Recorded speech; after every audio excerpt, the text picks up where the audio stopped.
Unscripted.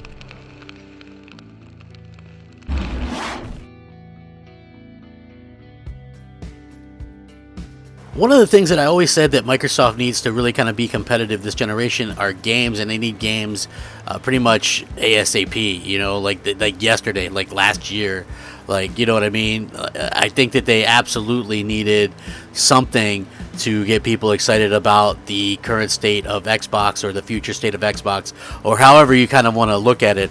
For me personally, like I'm starting to really sort of, I enjoy what Xbox is doing, like with the whole, you know, situation that they're setting forth with Outriders day and date on, you know, on the platform. I think that's really cool. Now that game could end up being total crap, and it might not end up being nearly what we think. Like if this is the start of them getting big AAA exclusives day and date, I think that's a big boon and a big boost for what Microsoft is trying to do. Now, if they don't, then, you know, you just have to kind of wonder, you know, what the thought process is and what maybe they're going to be doing as we kind of go forward with the future of gaming and stuff like that. So it could be very interesting, to say the least. Now, for me personally, it is just one of those situations where I kind of look at this and I go, well, you know, we do have this sort of situation where people are kind of talking about the exclusives that can come from Xbox, and the possibilities are there. I think that that's something that,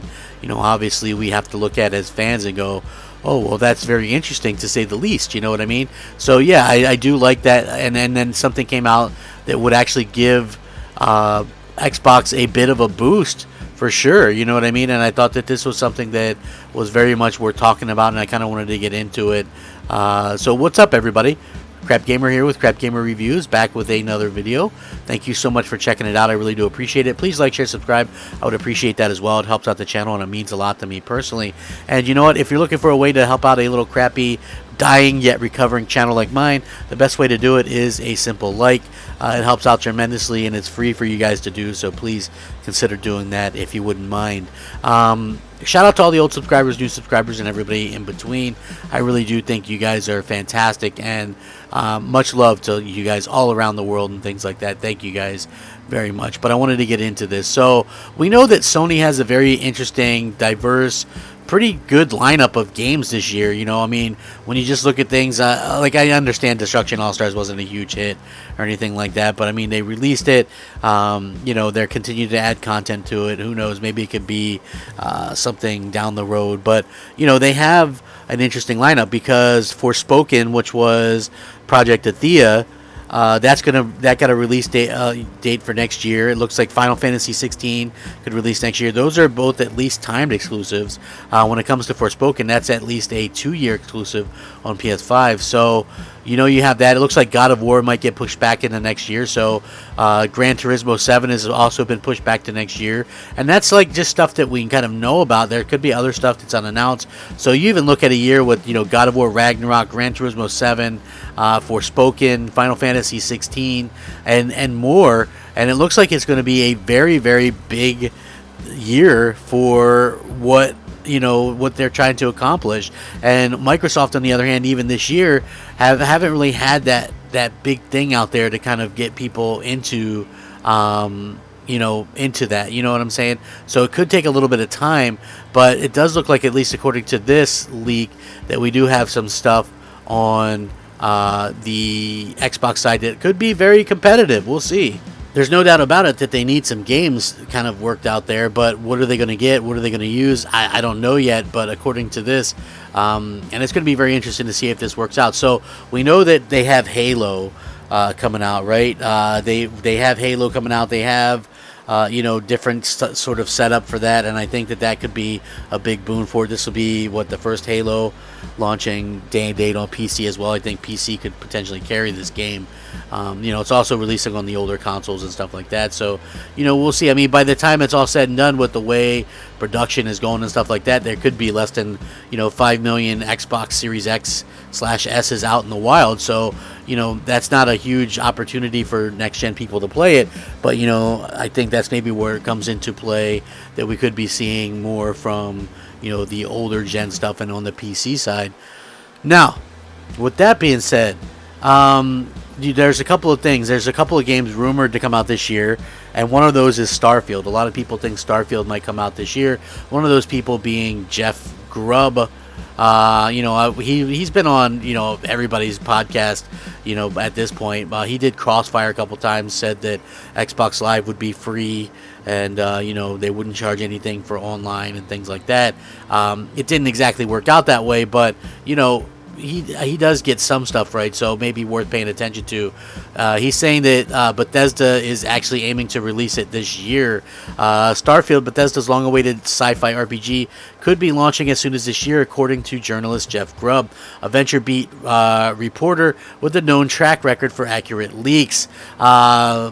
He claimed to know a few details about Bethesda's plans regarding Starfield, claiming the developer will unveil the spacefaring RPG later this year at E3 before aiming to towards the end of the year to release it.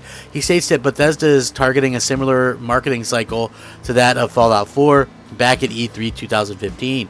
Fallout 4 was officially unveiled to the world for the very first time, with Bethesda revealing that it would launch in just a few months' time later that year. Fallout 4 ended up launching in November 2015, giving the game less than 6 months from reveal to release.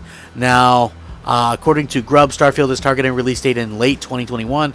Of course, the journalist states that the only complicating factor is obviously the pandemic, which could absolutely throw Bethesda's best laid plans completely out of whack, depending on how the rest of the year goes.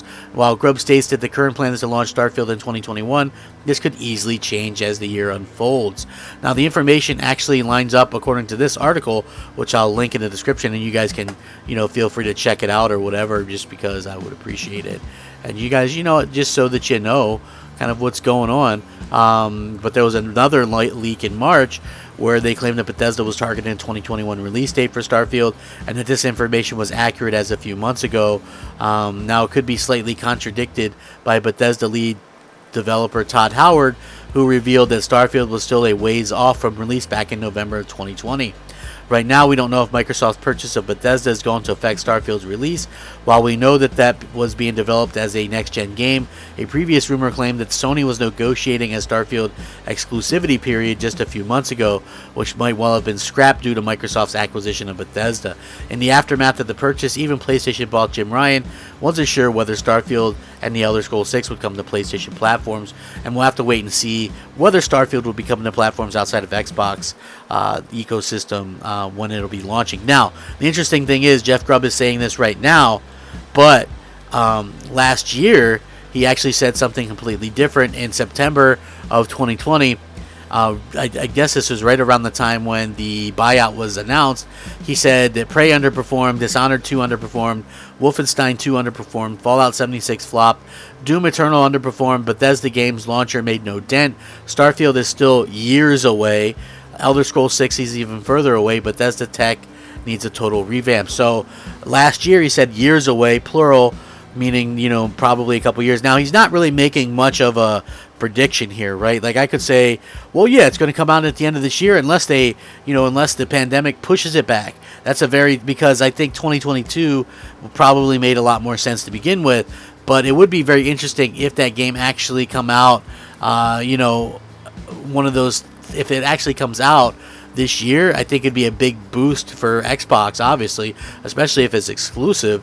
Everybody wants to kind of see this kind of come out and do the best that it can for, everybody involved. Now, what's it going to be like if it doesn't come out? I don't think it'll much matter. Halo is pretty big and can probably handle things itself. But there's, rumors that you might get another Forza. Rumors that, that there's obviously going to be Starfield and Halo. And I don't know how you would be able to release all that stuff around the same time, because, the main rumor is that Halo's at least October or November. They're saying Starfield might be November. Forza sometimes launches in October, but sometimes September. So maybe you could do that around. Maybe they got it figured out to where they could do September, October, November releases. And I think that'd be fantastic.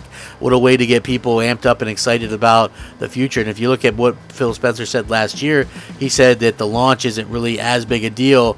It's really that first holiday after the launch that's really going to kind of do that, you know what I mean? So yeah, I thought that was really cool, and it's really nice to see, Microsoft be in the conversation for all this kind of stuff, because they're usually absent, and it's just nice to see kind of the positivity come out But I'm curious to hear what like you guys think. Do you guys think that'd be a good lineup? Because it does look like, you know, Ratchet and Clank, Returnal, Horizon Forbidden West, pretty big games coming on the you know, on the series on the PlayStation 5. If Microsoft can somehow get those games out, Forza and Starfield on the Xbox this year, would be a huge thing. Going to be funny to see how that works out. So I would love to see what you guys think. Sound off, rate, comment, subscribe. Thank you guys so much for rocking out with me. You guys are all amazing. Thank you very much. Take care of each other. Rack 'em up. Game on, my friends. Game on. Crapgamer out. Unscripted.